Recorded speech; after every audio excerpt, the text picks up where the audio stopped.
Good morning, ladies and gentlemen. Thank you for your attendance. I honestly trust that you will give as much publicity as possible to this issue because it deserves to be spread far and wide as possible, hopefully, and hopefully somebody in the government will take notice and do something about this. The mere fact that there are, as I speak, still 12 Caprivians in prison after almost 26 years is nothing else but a testimony of the heartlessness of the SWAPO government, and it makes a mockery of the so-called policy of national reconciliation. Geoffrey Molima, as well as Thaddeus Ndara, Bennett Ntuso, John Temwe, Alex Mushakwa are in prison in Windhoek. John Sabona is in prison in Duvundu. Progress Munuma, Shine Samuandela, Emmanuel Makandamu and Agri Makandamu are in prison in Chumep, with Hosted Ntombu and Frederick Ntambilwa in Marenta.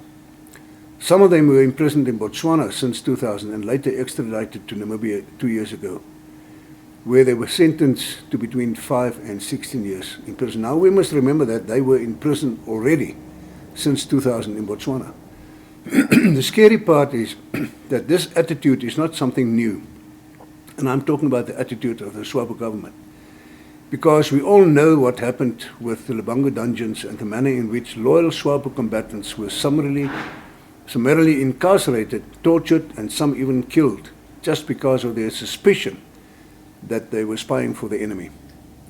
Despite desperate pleas by relatives, SWAPO still refused to give full account of what happened to those who are still missing.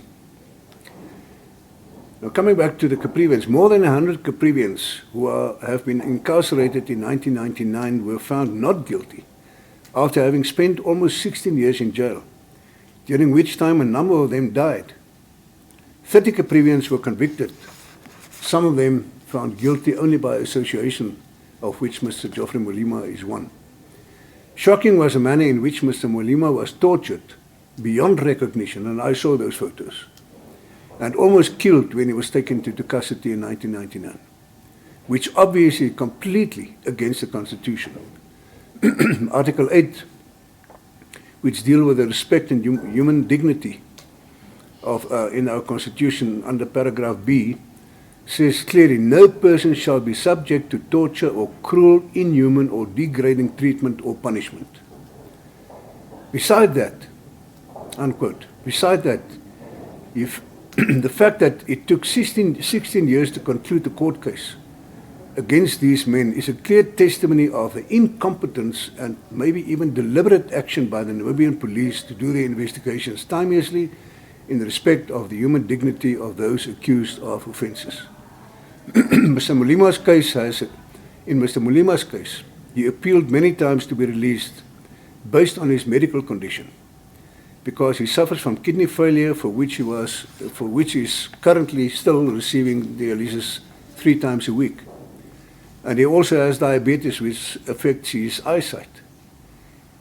In November 2022, the High Court of Namibia ordered a proper examination to be carried out on Mr. Molima, and based on the report of the so-called parole board, his release from prison was denied. Now, I visited Mr. Molima on average once a month. It is heartbreaking to see him and others deteriorating in prison. In December 2023, Mr. Molima wrote a letter to the late President Geingob requesting an audience with him. I also wrote a letter to Dr. Geingob in which I encouraged him to meet with Mr. Molima, because I knew that Mr. Molima wanted to clear the air regarding the 1999 Secessionist Attempt and to open the way for the SWAPO government and the Caprivian people to reconcile. Now, according to very reliable source, President Geingob was very sympathetic towards the Molima issue and requested a report from the parole board. But the shocking outcome was that the board recommended that Mr. Molima not be released. The question remained to be answered is why not? What was the basis for their decision? Surely Mr. Molima, as well as the rest of the 11 Caprivians, could not be seen as a security threat. So there must be something else that motivated them not to recommend his release. And I can only contribute this to the Lubango attitude of the members of the parole board. And I'm saying this out loud. I'm planning to meet with the Commissioner General of Correctional Services, Mr. Amunyela, in order to find out what their reasoning is for keeping these men in jail. And I think, from my understanding, is that the Office of the President will also contact him after our meeting that we had with the President. Surely they must take into consideration the fact that the remaining Caprivians have spent their entire productive life in prison and should have recommended that they release purely based on humanitarian grounds. 2.5 weeks ago, I was invited to a meeting with President Ndaitwa, where I, amongst others, brought up the Caprivian issue. I handed her a letter from myself as well as Mr. Molima and pleaded with her to pardon the remaining Caprivians who are in custody. The fact is that our President does not have to follow any recommendation from anybody when considering pardons. This was one of the reasons given to me why President Geinkop could not pardon Mr. Molima, because he had to act based on the recommendations of the parole board. That's not true. Article 32 of the Constitution, the Namibian Constitution, paragraph 3D, under the heading of functions, powers and duties of the President, clearly state, and I quote, "He can pardon or reprieve offenders either unconditionally or subject to such conditions as the President may deem fit," unquote. Now, following the meeting with our President and the following fruitful discussion we had, I publicly stated that I have full confidence in her to lead our country in a manner that will benefit all Namibians, and I stand by that.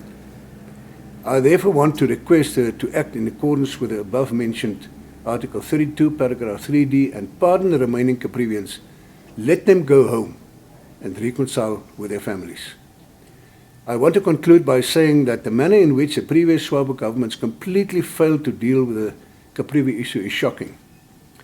The uprising in 1999 happened because the Caprivians were unhappy about something, and since then nothing has been done, nothing has changed, except that they are living in fear and are scared to say anything that might result in them taken into custody again.